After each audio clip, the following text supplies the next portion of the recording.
The following episode is brought to you by Poison City Brewing, proud makers of Durban Poison Cannabis Lager, the beer that invites you to live your poison.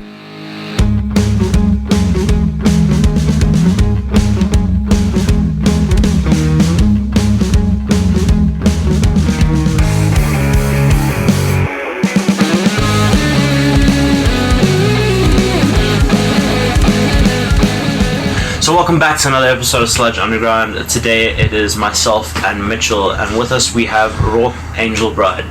Now, Roarke, you are a solo artist, a solo loop artist, correct? Yeah, loop artist. Focus on the solo thing. I do work with other percussionists and stuff like that, and I'm trying to branch out into like expanding my creativity with working with other people on stage, but yes, I have focused on the solo thing since the beginning. You were telling us earlier that you went on a tour with the Name of the Drum, and you did the Unassuming Roadshow. Yeah, the Unassuming Roadshow. Yeah, it was like two kind of tours last year down the Eastern Cape and then up to Gauteng. Like an original music focused kind of thing. The Unassuming Roadshow is just a thing that came into my head because a very convoluted name. I don't know why, I just like the idea of things like that. Well, we worked on the tour like for a long time beforehand, and then the Joburg one just sort of came when the Eastern Cape one was all booked and ready to go. I was like, do you guys want to go to Joburg? And they were like, yeah, we were planning to go to Joburg. And I was like, can I come with you? Being a solo act, being like a solo act, touring alone, I'm always going to have to find people to collaborate with to travel. Yeah. Touring alone is a bit of a... So we're like, can I just join this? You want to do another Unassuming Road show? They both said, oh God, not you. Yeah. Bad enough. Continue. So the never-ending road trip. Yeah, the never-ending road trip. Yeah, so I did do a bit of collaborating with them on the tour. We played together and stuff, but it was obviously with more covers and stuff like that, and we played a couple of our own, some of our their older songs, and some songs that I can't play alone with the loop pedal. So it was nice playing with the band, and I'm getting more and more into it. But the thing is, I focused on being a solo artist for so long. I think it gives me like freedom. Like I'm not reliant on a band to put my whole show on, and so I'm quite happy about that. Now I have the freedom to, if I want to bring on a bass player or I want to bring on a percussionist and add it into what I'm doing, it's fine, but I can do a show by myself without that. It's just difficult to get shows that way because people are like, oh, you so chilled, you're just a solo artist. So yeah, it's difficult to get shows, even though as a solo artist, like when you know you're not a band, you've got to put a lot of effort into making your sound big and making the energy big and stuff like that. And I do put a lot of effort into that kind of thing, especially when we were on tour. I've heard it happens to people. They say you go into like this different, like touring state of mind and you feel like a touring artist. And it happened a little bit where I was doing things that I don't get to do at shows here. Like I would set up a loop and climb on top of like speakers and stuff and then take selfies with people like in the audience and stuff like that.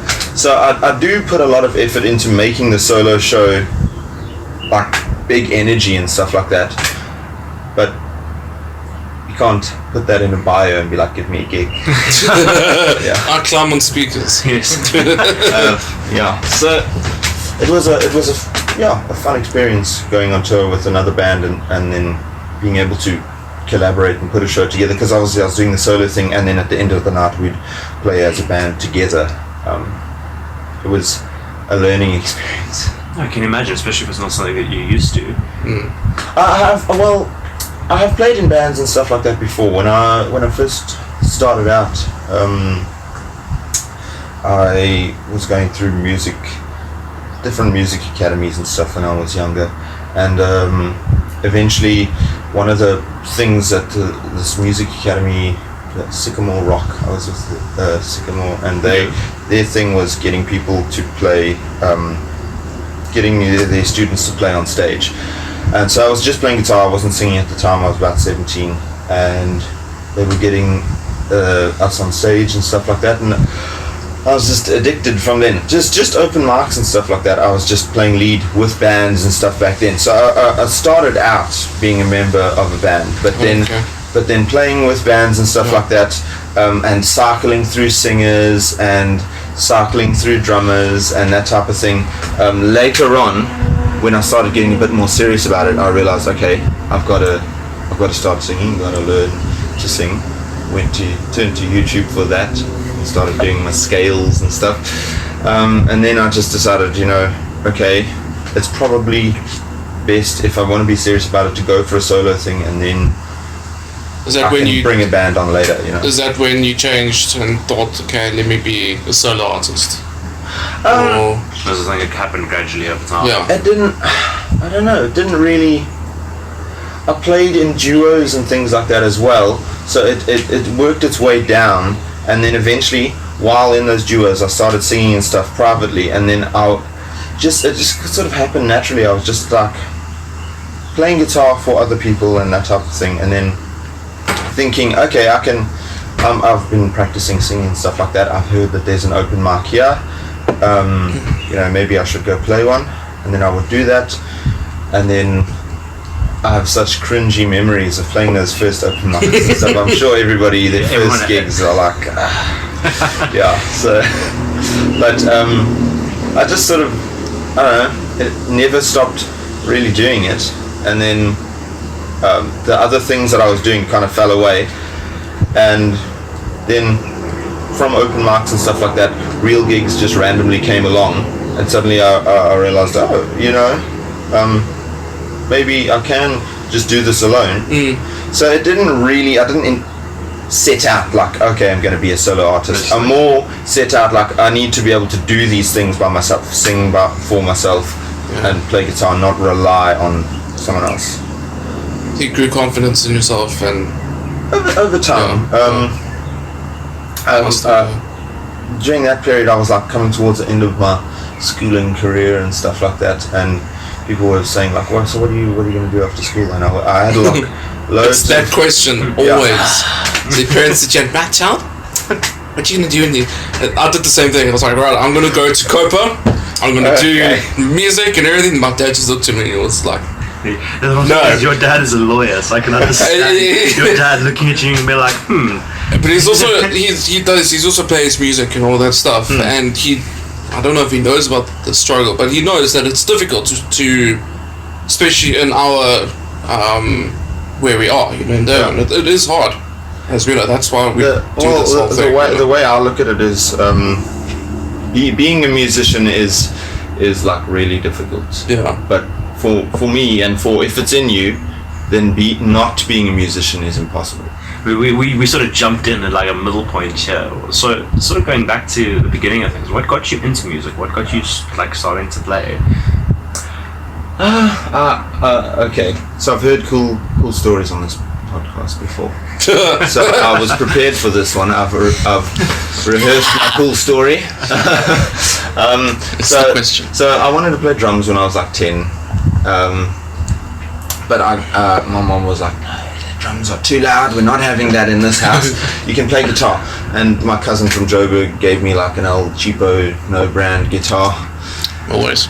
And so my mom took me to like a guitar teacher somewhere in Durban, and I still remember like the first day going there. It was like the upper part of, it was a weird part of Glenwood, where like, okay, so the garage was like on street level and the property went down, but then there was a block of flats in the property that brought this third floor back up to street level. So then from the garage you would walk straight over this rusty bridge, like to a third floor apartment.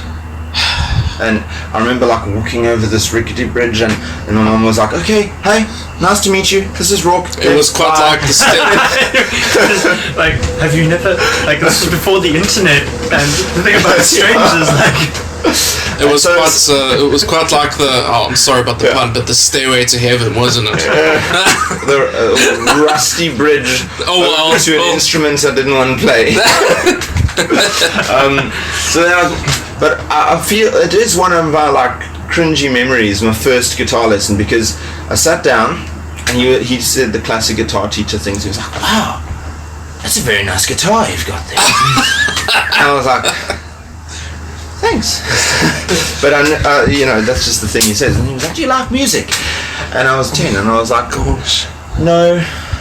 And thinking back on that now, I was like, I can't believe I said that. But 10-year-olds, you're not, I didn't really focus on music. You don't really care. You know what I like? Yeah. Like swords. I want to be a pirate when I grow up. I don't really, it's not a thing you think about necessarily. Typical, you want to be an astronaut type thing. It's so funny that you say this about 10-year-olds, because when I was 10, my mother asked me if I wanted to play an instrument, if I wanted to do music, and I was like, no, that's not my thing. Yeah. And it is literally True, what I do now. I mean, I know of like people who've played like the violin since they were like 4 and stuff like that. But 4? I don't think there was a 4-year-old who was like, yes, violin, give it to me. But by the time you're 10 and you've been playing the violin since you were 4, like by the time you're 10, then you're like, yes, I'm into music. Yes.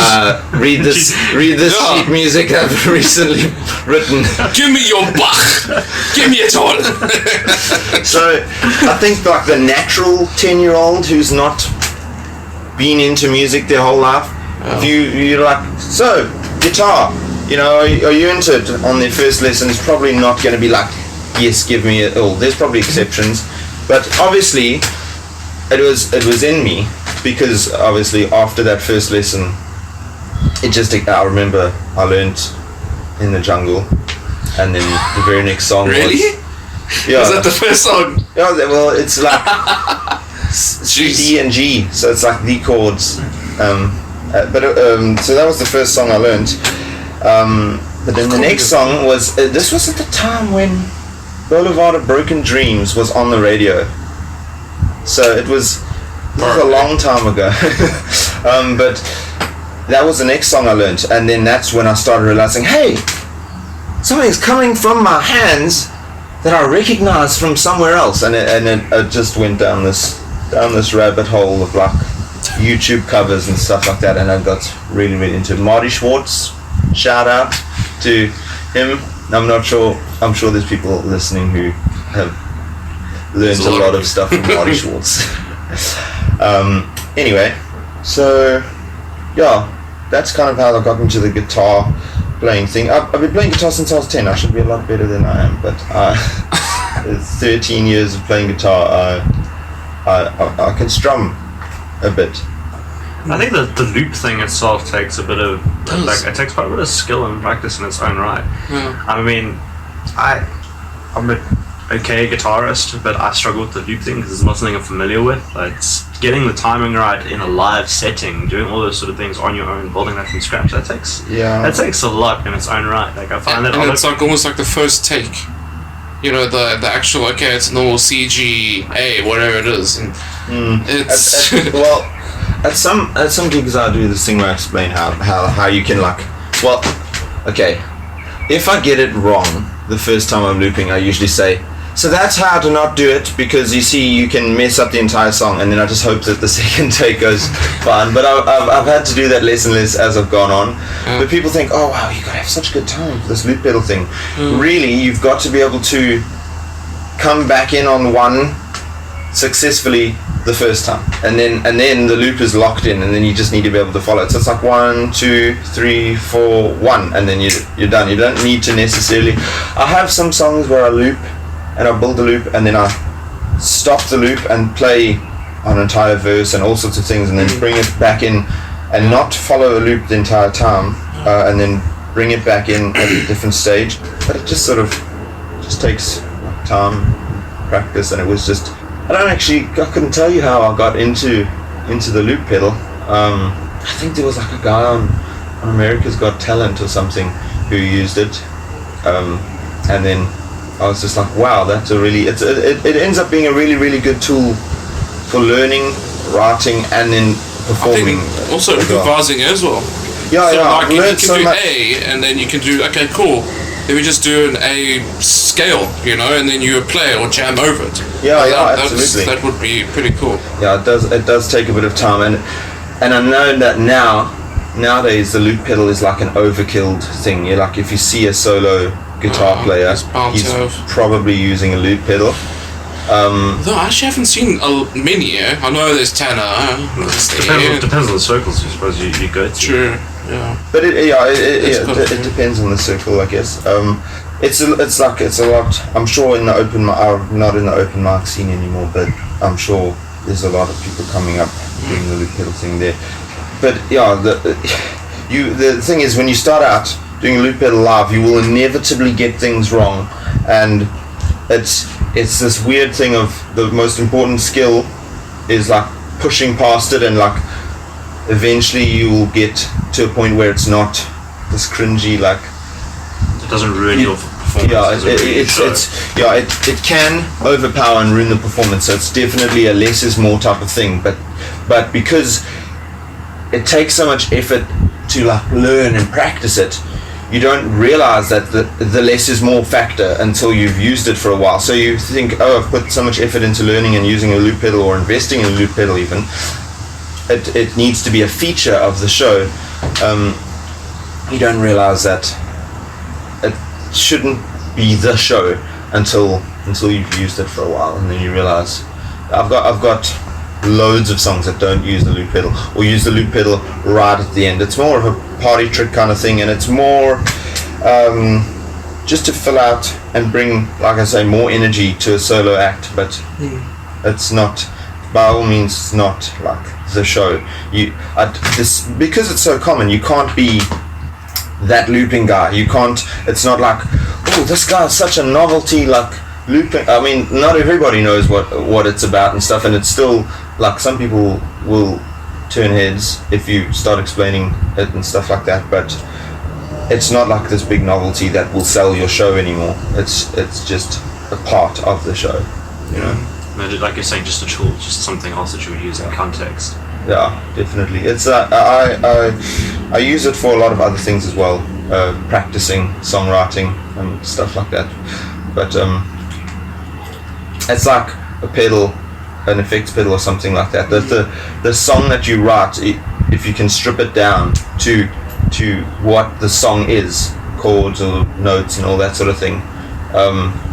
The effects that you put on top of it, the loop that you put on top of it, anything that you put on top of it, is just to fill it out for a live kind of context. And by all means, you don't want to use the same distortion on or the same effects on every single song.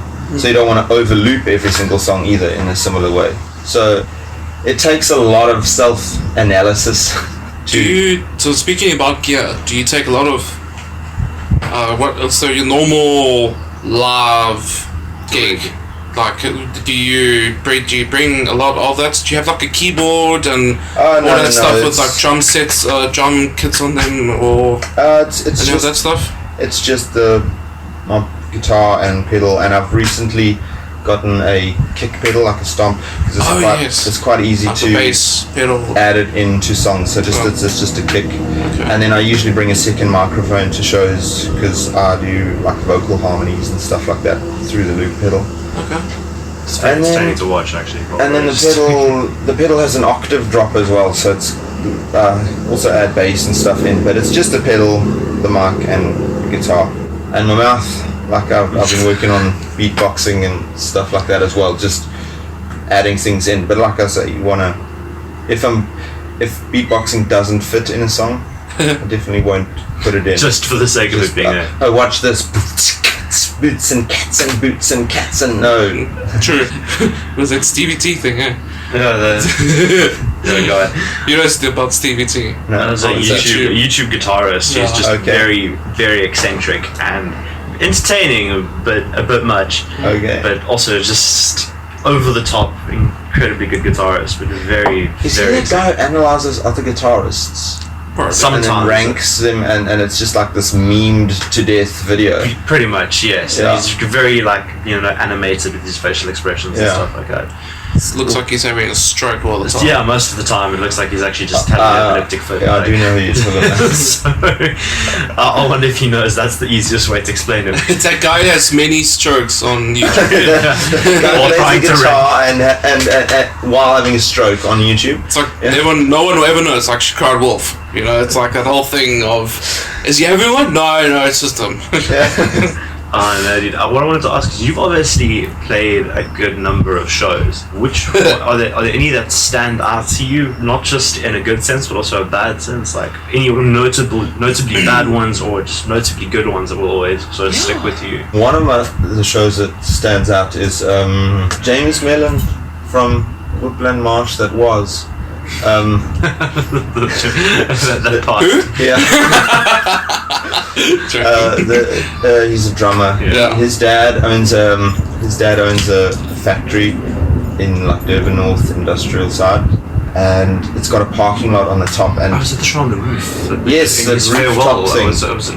Yes, and then he did another one the year after that. So it's basically like this parking lot on the roof of this factory, and people just took couches and stuff up there, and we took speakers and lamps and cooler boxes and whatever, and just chilled up there. Epic, dude. It was so good. So that is definitely like a standout for me.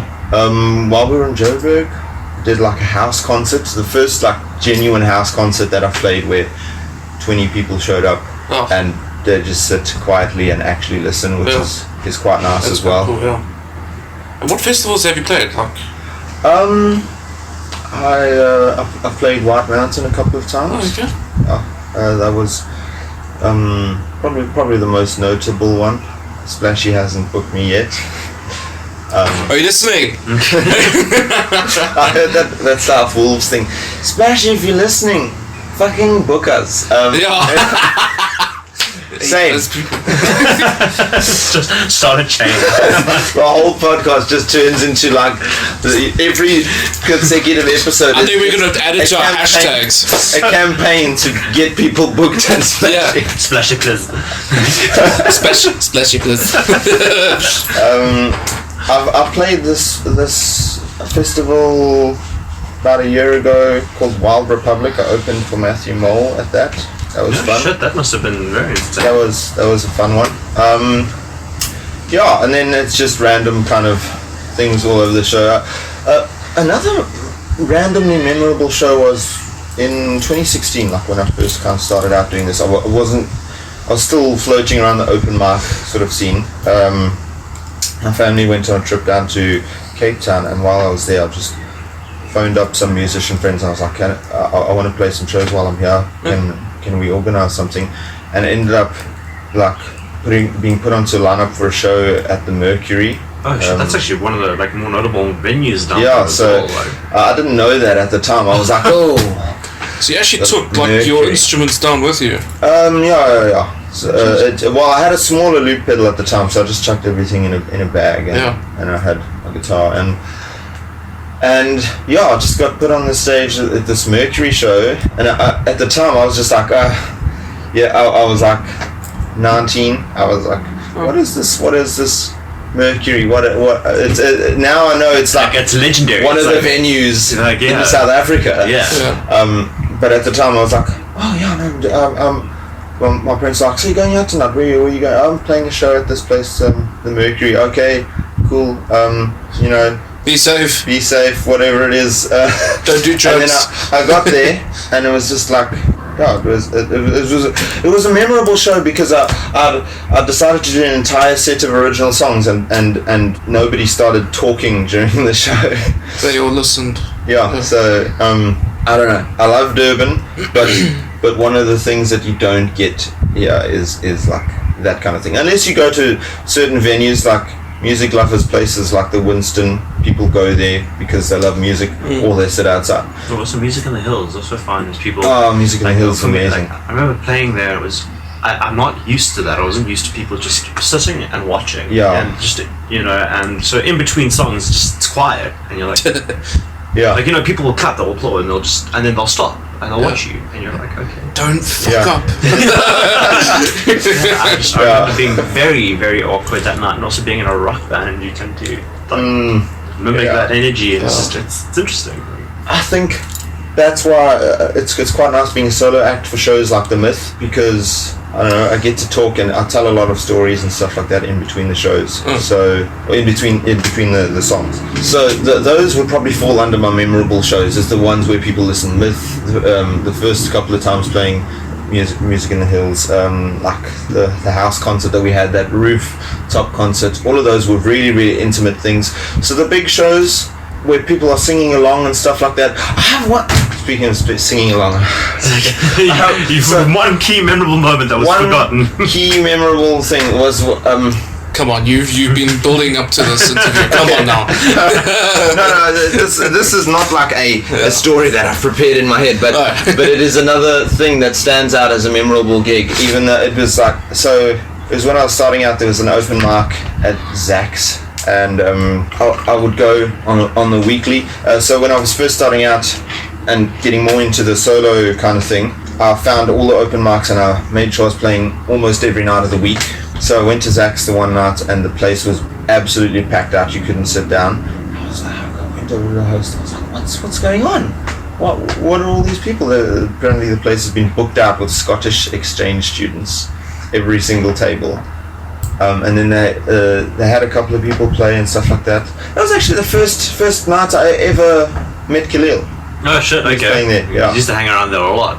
That was the first night I met him, and I got up, and I just played Mumford & Sons. I just played Little Lion Man, and so usually when I played open mics, I censor myself. Scottish people don't censor themselves, but it was like a mind-blowing experience. They just got so into it, and they were just like, I was like, ching ching, and I played like the first chord, and everyone was like, oh, and they started screaming, and I practically didn't sing the song. So it wasn't like a performance memory. It's more of I facilitated a bunch of Scottish exchange students to have the greatest time screaming along to the song. It was so cool, dude. That stands out as a memory, even though it's not necessarily like it's not a Roarke Angelbright moment. Yeah. It's just a thing that stands out as like a. That was the town then, like a memory. That band was the band at the top. Absolutely. Like everyone was. And I suppose if you're Scottish. And very drunk then, yes. Yeah. So I don't think Scottish has any other setting, to be honest. True. Are you Scottish and not very drunk? Are you drunk? You're a disgrace to your people. So it tends to be the more intimate shows that end up being more memorable. Probably because of the way I like to perform, which is the storytelling kind of thing, and the being focused on the original music is that as well. I mean, you can also be like a metal band and focused on original music, but the thing is, you play a show where people are still interested in the music, so it ends up just being the shows that people pay attention to that are the memorable ones. It's the most important thing. Now, talking about telling stories, you're releasing a music video soon. Yes. What song have you chosen to do that for, and what story have you chosen to tell with the music video and the song itself? How do they correspond with each other? Well, I've released a couple of music videos in the past. The first single I ever released was a song called Fall, and we released a music video for that. And the video, while I was a teenager, I did a lot of rock climbing and stuff like that, so I called up some friends from that, and we made a music video where I abseiled off the side of a cliff, played the song, and we flew a drone around and filmed it, and then that was a music video for Fall.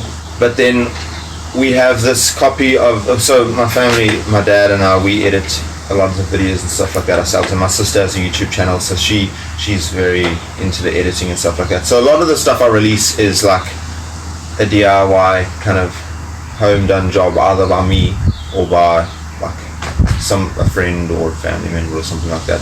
But so this music video, we own a 16-year-old version of Adobe Premiere.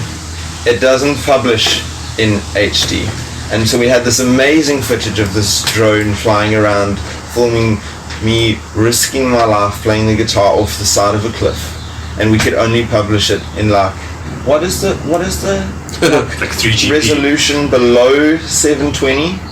There's 480. There's 240. It's like the highest non-HD one. Is that's 480. It's 480. 480. It's like the only thing we could publish the video in. So we published this music video in 480, and it looked like now it's a trend. People are like, yeah, let's publish a video that looks like it's from the 80s. Wasn't really what I was going for at the time. That's what it got. So that's what came out of that. But there's been a few music videos since then. And Don't Stop is a song I've been playing kind of since about 2017, since I really have been doing this. And I didn't realize my dad's just been filming Don't Stop at gigs since then. And we've compiled a music video that it's synchronized all the playing it since the very beginning to like recent gigs. And the Don't Stop, it's kind of like the message is in the title. It's like a cheesy song about chasing your dreams and stuff like that. Like the song is not like a standalone single. I released an EP going on 2 years ago, and I write a lot of music, but I can't record a lot of music. So I've been like just making videos for everything on the EP, while in the background working on recording more music and stuff like that. But it's just another song from that EP, Don't Stop. It's kind of like a don't stop chasing your dream, kind of don't stop. Okay, at some gigs people say believe. Yeah, that's exactly what I was saying. Yeah, so that's actually a joke I make sometimes. But at a amazing amounts of gigs, people just don't say anything. I'll be like, so this song's called Don't Stop. It's about chasing your dreams. It's kind of like my version of Don't Stop. And then people are like, the crickets is like, believing. But yeah. So yeah, it's just a kind of timeline of myself and what I've been doing. And I'm quite proud of it. But yeah, we'll have to see, I guess, on Friday what this is like. I'm quite keen to see it. Trending on YouTube. I actually have a voice note of when I first recorded the loop for the song and it didn't have lyrics or anything. Play it. You guys want to play it? Yeah. Hopefully you found it now. It's always that back time. in 2016. It's like very. So.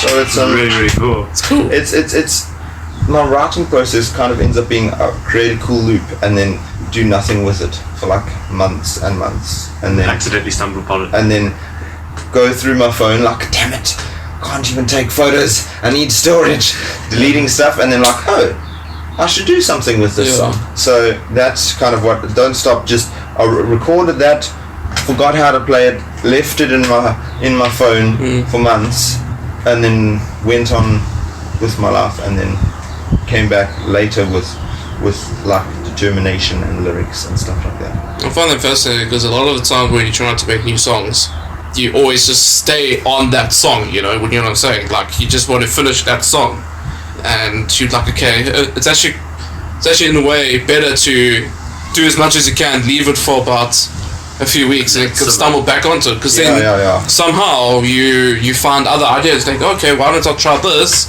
You look at it with a different perspective. Yeah. I mean, I have done the thing where you sit down and write a song from start to finish because you're inspired in that hour or whatever. True.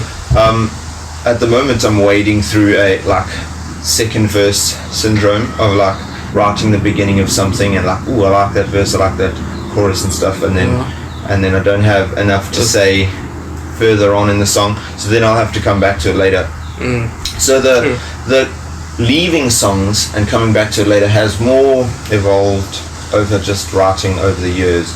In the beginning, it was sit down, finish a song, and that was one of the songs that stewed, and then I came back to it later, and then now it is something I've been playing for 4 years.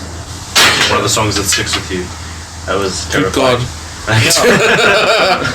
So do you have any gigs upcoming in the next few months, or are you planning? What are your plans in the next few months? I've been working on cruise ships and stuff like that. So it's very Shit. It's very like That was me. the contraflow for me, because I've been like grinding, learning covers. A lot of cruise ships require like a minimum repertoire of 170 covers. Yeah, it's a tactic. Whoa. It's very hectic. It's not So easy work. I've been grinding away at learning covers. So I'm pursuing the cruise ships now purely because I want to travel and I want to save money, and I want to travel before my career enables me to travel.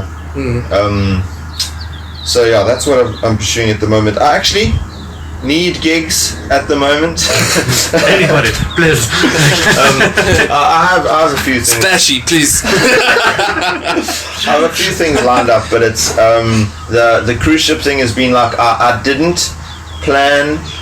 I knew I was going to be pursuing cruise ships this year. I didn't plan on how challenging it would be, so I didn't plan gigs in advance for this year. So I've got like a few things here and there, but I'm sort of just now working very short term, like as I'm going. Will you go overseas in order to go onto a cruise ship, or will you go onto a cruise ship over here in Durban to start the whole thing? It really depends on because apparently they'll fly you to the location if they need to. I think Oh the God! power's just gone out. Oh, of course. Eskom had to. Load shedding it. Sorry, we didn't invite you to come here. Sorry. Yeah. So anyway, you were saying? Now, if you had a powered rig, this would have been over. Oh yeah, Exactly. it's a very very convenient setup. You see. I was picturing like sitting around, crowding around like a condenser microphone and trying to have like a natural conversation, but trying to stay in Lots, everything. Yeah, so apparently they'll fly you to where they're docked at the time, unless maybe they don't. They are like they know that they've got a ship coming here, then they'll pick you up along the way or something like that. To be honest, I haven't had much conversation with them, so I don't know how it genuinely works. So still in that early phase of trying to figure out what's actually how this actually works. So. But at least you got a vision though, like you But- want to go that way Well, first. it was a big thing that I was very hesitant about because I don't want to lose any. It's not like work on your career. The thing that I've always said is being a musician is extremely difficult, and it's a difficult life. It's a pubbing thing every night, playing covers and stuff like that, and you will never get your cover on the radio. So original music has to be the focus. Otherwise, You will never you make know, a name for yourself. well, it's not necessarily even about making a name for yourself. Well, I suppose it is, but I don't try to see it as like this fame and fortune kind of thing. It's just more of a music is what I'm doing. I have to make a career out of it, and the route to a career is not being the best cover musician ever. That's the route to paying your rent. But like being focused on original music has been like such a large part of my brain. It's so counterflow trying to like do the cover thing because I'm worried about like losing any type of interest that I would have gained in this country, just going somewhere else. But then I realized we live in such a connected world. Like I can make Instagram posts and stuff like that. It's not like going onto cruise ships in 2009 and You just lose. Like people forget you exist. People forget you exist. So, like nowadays, I think it's a bit different. So that's how I spoke myself into doing it, because it was actually a big mental debate for a while whether or not it would be worth. Because that's not the ultimate plan. That's like the short-term plan of I want to save some money. I want to travel. Let's go on a cruise ship. So. I do have that plan. I don't have the ultimate plan actually, but you know, I suppose I'll cross that bridge when I come to it. I don't look very far ahead.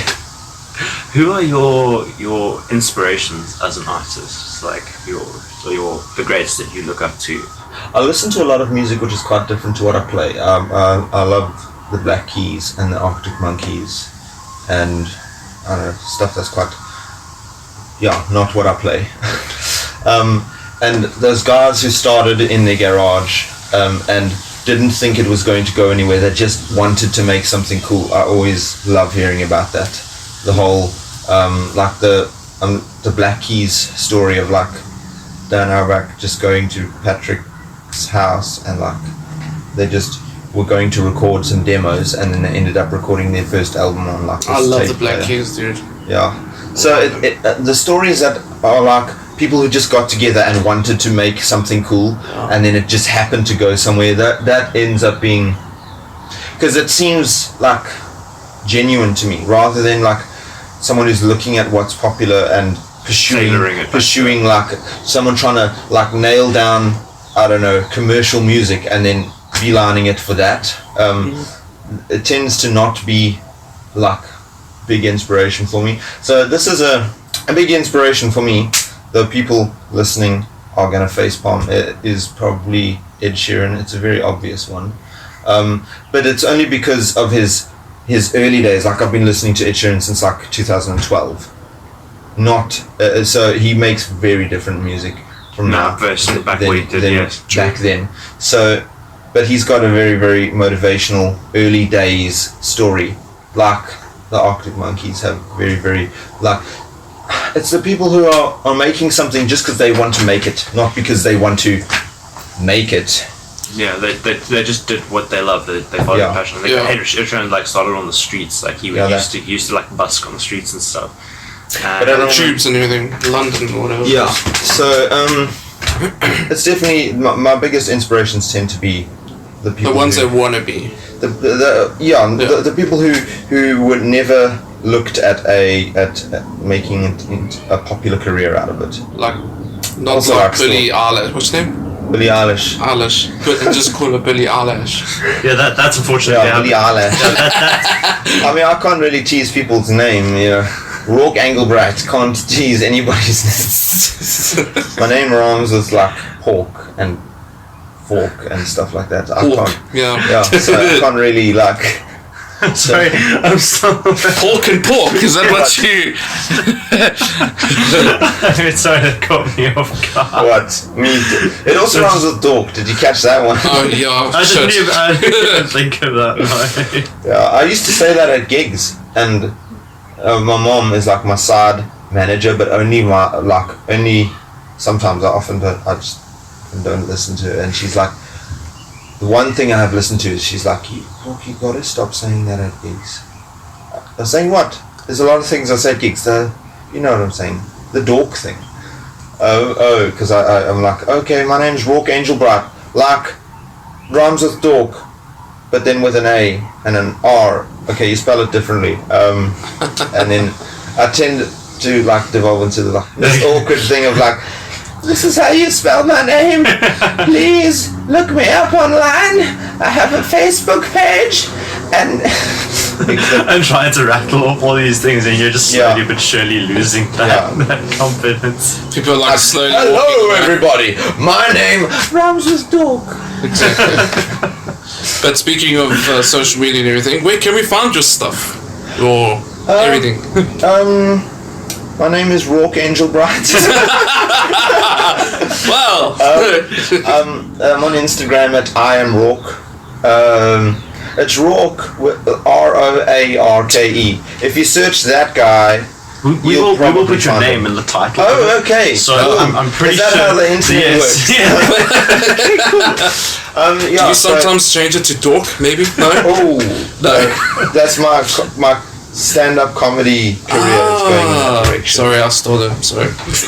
It's still undercover at the moment. So yeah, I'm online on all the things. Roarke Angelbright. If you just search that, you should find it on everything. So yeah, just look at the thumbnail, search that guy, and then on YouTube there's music videos and stuff, all that kind of thing. If you want to find it, it is on the line. On the line, I love it. Do you have like any CDs? Do you still use CDs? Or are you also that person? Passionate about CDs. Is it? If a local band is selling a CD, I will get it. Yeah. And so I went into making my last EP, Chaotic Neutral, with like the mindset that everybody is passionate about CDs. So I have CDs, and I have them at gigs and stuff like that. But it didn't go the way I thought it was going to go. So yeah, I have a lot of CDs. Please call me for CDs. But yes, I do have. I'm on Spotify and all that kind of thing as well. So if that's what you like, I have like this plan for future EPs. So like this Chaotic Neutral kind of just went in the direction that, like, whatever direction I wanted it to go, and then I have this one that I'm working on now. So I am actually working on recording another EP. It's called True Neutral, and then that is like a live sounding, room sounding thing. And then I have been writing for a third EP called Lawful Evil, which is going to be, I'm going to go in the band direction, and it's a electric distorted sounding thing. Okay. So I do have a short-term music plan, but the actual recording and releasing of a lot of ideas that are coming soon.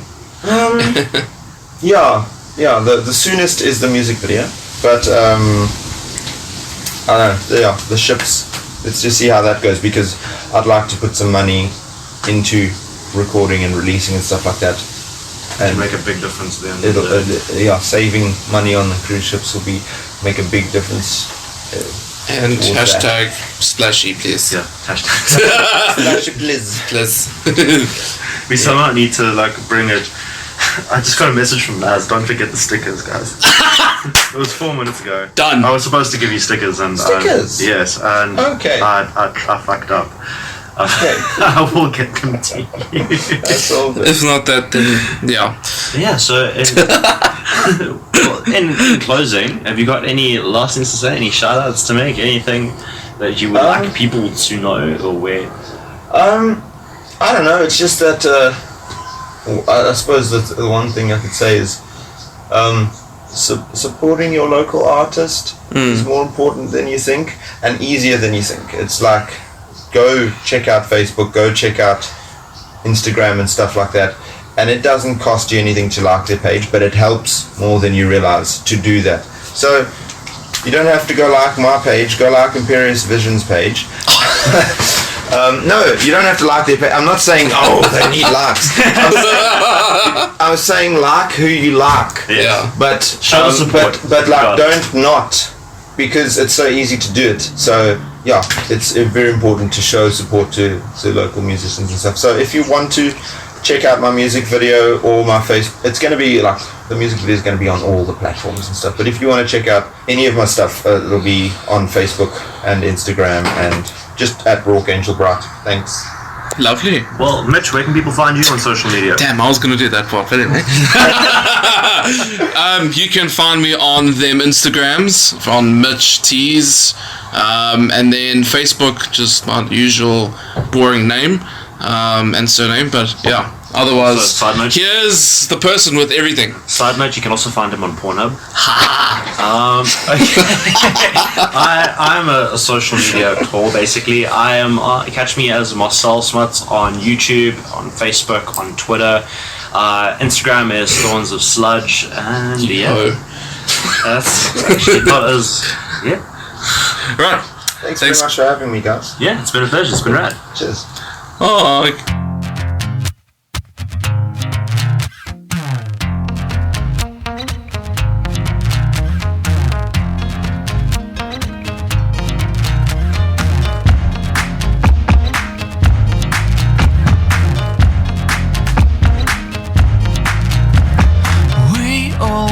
Our numbers to take up, and we all think the new year will bring us luck.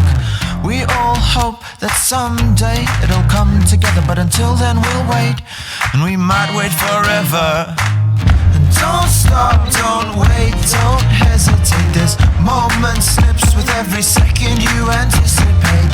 So don't run, don't hide, and you just might find a pocket full of pennies couldn't buy your pride. Don't let it beat you, make sure it leaves you right where you want to be, where you want to be, right where you want to be, where you want to be.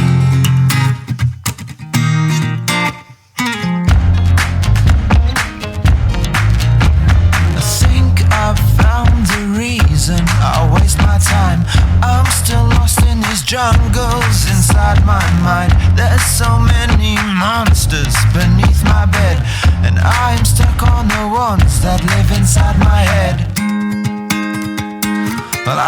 inside my head. And don't stop, don't wait, don't hesitate. This moment slips with every second you anticipate. So don't run, don't hide, and you just might find a pocket full of pennies couldn't buy your pride. Don't let it beat you, make sure it leaves you right where you want to be, where you want to be, right where you want to be, where you want to be.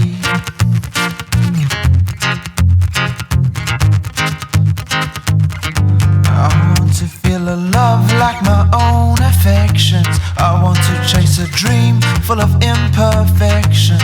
I want to see the sun through someone else's eyes. I want to see the truth behind the lies. I want to feel a love like my own affections. I want to chase a dream full of imperfections. I want to feel a love like my own affections, affections.